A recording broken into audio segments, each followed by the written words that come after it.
ધૂળેટીનો તહેવાર નજીક આવી રહ્યો છે ત્યારે હોળી અને ધૂળેટીના તહેવાર દરમિયાન મોટા ભાગના લોકો એકબીજાને રંગો લગાવીને તેની ઉજવણી કરતા હોય છે। કેટલીક જગ્યાએ તિલક હોળી કરવામાં આવતી હોય છે। આ હોળી અને ધૂળેટીના તહેવારને લઈને હવે ઓર્ગેનિક રંગો તરફ લોકો વળ્યા છે। એવામાં રાજકોટના વેપારી દ્વારા ઓર્ગેનિક કલર તૈયાર કરવામાં આવે છે જે દેશના 10 જેટલા રાજ્યોમાં નિકાસ પણ થાય છે। જ્યારે હાલ તેની માંગમાં પણ ખૂબ વધારો થયો છે। દર વર્ષની જેમ આ વર્ષે પણ રંગોના વેપારમાં વધારો જોવા મળ્યો ત્યારે અમે છેલ્લા 5 વર્ષથી ઓર્ગેનિક કલર બનાવવાનું શરૂ કર્યું। જ્યારે અમે એવો હર્બલ કલર બનાવીએ છીએ કે તમે આ કલરને ખાવ અથવા કલર તમારા નાક વડે શ્વાસમાં જાય અથવા તમારી સ્કિનને લાગે તેનાથી કોઈ પણ જાતનો પ્રોબ્લેમ ઊભો થતો નથી।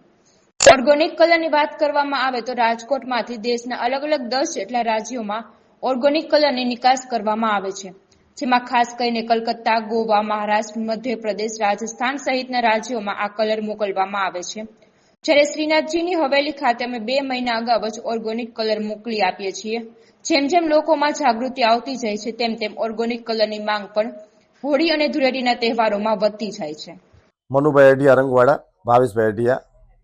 અમારી આ પેઢી 75 વર્ષથી અમે આ કલરનો ઉદ્યોગ કરીએ છીએ। શરૂઆતમાં અમે સંઘજીરામાં કલર બનાવતા હતા, તે પછી ચીરોડી કલરમાં, તે પછી ડોલોમાઇટમાં બનાવવાનું ચાલુ કર્યું, તે પછી અત્યારે અમે ચોખાના લોટમાં તૈયાર કરી છીએ અને તપકીરમાં કલરનો ઉપયોગ કરીએ। એ રીતે કલરનો વધારેમાં વધારે માણસો એ કલર લે એના માટે અમે તપકીરનો પાવડરનો પણ ઉપયોગ કર્યો છે। આ વખતે અમે જે કલર એમાં નોન ટોક્સિસ કલર જે બનાવવામાં આવ્યા છે, ઘણીવાર પૂછે છે કે નોન ટોક્સિસનો મતલબ શું? નોન ટોક્સિસ એટલે શું કે એમાં રાસાયણિક દ્રવ્ય કે ઝેરી દ્રવ્ય કે ઝેરી કેમિકલ એમાં કોઈ પણ જાતનું ન આવે એ ટાઈપના અમે કલર બનાવવામાં આવ્યા છે જે આંખમાં જાય, શ્વાસમાં જાય કે ખાઈ જાય, કોઈ પણ જાતની ચિંતા કરવાની જરૂર નથી। આ વખતે આ નવું પ્રોડક્શન અમે ચાલુ કર્યું છે। આ દર વર્ષની માફક આ વર્ષે પણ અમે બીજા 2 રાજ્યો પણ અમે કવર કર્યા છે। એમાં તામિલનાડુમાં એક કરાડ કરીને છે, ત્યાં અમે આ વખતે 200 ટન માલ મોકલ્યો છે અને એક તિરુનલવેલી એ કેરળમાં છે, ત્યાં પણ અમે માલ મોકલ્યો છે। ત્યાં લગભગ 100 ટન માલ મોકલ્યો છે આ વખતે, કેમ કે દર વર્ષની માફક આસનસોલ, કલકત્તા તેમજ મહારાષ્ટ્રમાં અમરાવતી, એમજ ગોવામાં વાસ્કોદ, એવી રીતે મધ્યપ્રદેશની અંદર ઇન્દોરમાં પણ અમે કલર મોકલીએ છીએ અને ભોપાલમાં, જબલપુરની બાજુ જાય છે અને ધારમાં આ વખતે મોકલ્યો છે કલર। તેમજ રાજસ્થાનની અંદર આપણે વ્રજમાં ગોકુળ, મથુરા, વૃંદાવન, જતિપરા, બરસાના ત્યાં પણ આપણે કલર મોકલીએ છીએ દર વર્ષની માફક। આ વર્ષે દિલ્હીમાં પણ કલરનો આ વખતે આપણે અહીંથી મોકલવામાં આવ્યો છે। એ લોકો અમને પૂછે છે કે તમે ઓર્ગેનિક કલર બનાવો છો અને ઓર્ગેનિકની સાથે હર્બલ પણ બનાવો છો, એમાં એવું છે કે ત્રણેયનો organic, herbal, non toxic colour અહીં અમે તૈયાર કર્યા છે। એમાં સૌથી વધારે જો હર્બલ કલર જે છે એ દ્વારકામાં વપરાય છે, તેમજ જે નોન ટોક્સિસ કલર છે એ આપણે વ્રજમાં વપરાય છે અને નાથદ્વારાની અંદર એ હર્બલ કલર વપરાય છે। પણ નાથદ્વારામાં આ વખતે ઘણો કલર ગયો છે, ત્યાં છે જયપુર ગોલ્ડન આપણે જે છે એમાં જ જાય છે। અને સૌથી એક વસ્તુ મહત્વની વસ્તુ કહું કે એ લોકો જે દર વખતે મગાવે છે એના કરતાં આ વખતે એ લોકોએ 500 કિલો કલર વધારે મગાવ્યો છે આપણે નાથદ્વારાની અંદર।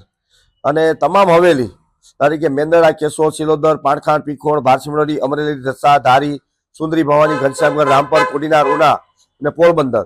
આ વખતે પોરબંદરે મેદાન માર્યું છે। પોરબંદરમાં આ વખતે 1200 ટન માલ ગયો છે અને એ જ રીતે વેરાવળ અને ભાવનગર 900 ટન ઉપર જાય છે, જ્યારે મહુવા છે એ 400 ટન ઉપર જાય છે। દ્વારકાએ આ વખતે 700 ટન માલ લીધો છે। એવી જ રીતે આ વખતે કલર ખૂબ જ વિશાળ પ્રમાણમાં જાય છે। અમારો ઉદ્યોગ નવેમ્બરથી ચાલુ થઈ જાય છે, પણ જે પોરબંદર હજી લેવાલ છે, જે 1800 ટન ઉપર અત્યારે હાલે છે, જુનાગઢ હાલે છે। જુનાગઢમાં હજી રોજની 15 બોલેરો ભરાય છે અહીંથી। અને એક ખાસ મહત્વની વસ્તુ કહું કે જામનગર જે છે એ જામનગરમાં શું છે કે સૌથી લો રેન્જમાં જ હાલે છે કલર, એમાં સૌ સસ્તો કલર ને કેમિકલ વાળો માગે છે, તો અમે કેમિકલ વાળો કલર આપતા નથી। બીજું, અમે ઇવેન્ટમાં કોઈ પણ ઇવેન્ટ કરે એમાં અમે કલર આપતા નથી, કોઈ પણ જાતનો સપ્લાય નથી કરતા અમે, કેમ કે એનું કારણ શું છે કે અમે એ લોકોને પહોંચી ન શકી, કેમ કે એ લોકોની વિશાળ માત્રાની અંદર એ લોકોને ઉપયોગ લેવાનો હોય છે, જેથી કરીને અમે ઇવેન્ટમાં કલર આપતા નથી। અમે ડોર ટુ ડોર ડિલિવરી કરી છે। દાખલા કે બોટાદ છે, એમ કે 3 કટ્ટા મોકલો તમે મોકલી દઈએ છીએ. એવી જ રીતે અમે કોઈ પણ ગામડાની અંદર હોય કે Ahmedabad, Surat, Valsad, Vapi, Navsari, Ankleshwar, door to door અમે કલર મોકલી છીએ. કેમ કે એ લોકોને નવી વસ્તુ આપણે આ હર્બલ નોન ટોક્સિસ કલર, ટોક્સિસનો મતલબ શું કે ઝેરી રાસાયણિક દ્રવ્ય, ઝેરી રાસાયણિક દ્રવ્યનો અમે ઉપયોગ કરતા જ નથી. અને એની હિસાબે આ વખતે તપકીરના કલરમાં તેમજ ચોખાના લોટના કલરમાં અમે ખૂબ જ સારા પ્રમાણમાં અમે કલર બનાવ્યા છે. અને સૌથી વધારે ઉપયોગ એનો લેવાય છે અત્યારે. કેમ કે લોકોને આંખની અંદર જાય તો ઘણીવાર આંખ લાલ થઈ જતી હોય છે, મોઢામાં નાખે તો કડવો લાગે કલર, પણ આ એવું બને નહીં આની અંદર. અને આ વખતે કલરમાં બીજા 5 કલરના શેડ અમે વધાર્યા છે. એમાં રેડિયમ ઓરેન્જ છે, રેડિયમ પિંક છે, રેડિયમ યલો છે, રેડિયમ રેડ બનાવ્યો છે, તેમજ ઈ ઉપરાંત અમે રેડિયમ સિલ્વર બનાવ્યો છે. એ ખાસ મહત્વના કલર છે કે જે તમે હાથમાં લ્યો એકદમ સ્મૂથનેસ ઉપર આવે. અને ઈ કલર જે બનાવ્યા છે અમે તપકીરમાંથી, કે ઈ કલર એટલા સરસ રીતે બન્યા છે કે ખાલી 4 આંગળી તમે લગાડો તો એ 4 આંગળીમાં તમારા કલર સીધે સીધા દેખાય આવે. ઈ ટાઈપના કલર બનાવ્યા છે. અને એની અંદર અલગ અલગ બેલ્જિયમના જે આવે છે એવા સરસ મજાના હવે એની અંદર પરફ્યુમ નાખવામાં આવ્યા છે. પરફ્યુમ શેડમાં જેમ ચોખાના લોટમાં જે અમે કલર બનાવીએ છીએ એમાં પણ પરફ્યુમ નાખ્યા છે, તેવી જ રીતે આ તપકીરના કલરમાં પણ અલગ અલગ જાતના પરફ્યુમ નાખવામાં આવ્યા છે. એટલે આ વખતે વિશાળ પ્રમાણમાં ખૂબ જ સારી રીતે બધાનો પ્રતિસાદ મળી રહ્યો છે અને વેપારી ખૂબ જ ઉત્સાહપૂર્વક લેવા આવે છે. ભાવમાં એવો છે ડિફરન્સ છે કે અમારી પાસેથી એ લોકો અલગ અલગ રીતે લઈ જાય છે. જે 7 રૂપિયાથી કિલોથી લઈ અને 400 રૂપિયા કિલો સુધીના કલર મારી પાસે છે. તેમાં મારી પાસે 14 રેન્જમાં કલર આવે છે અલગ અલગ. જેને જે પ્રમાણે જોતા એ પ્રમાણે આપવામાં આવે છે.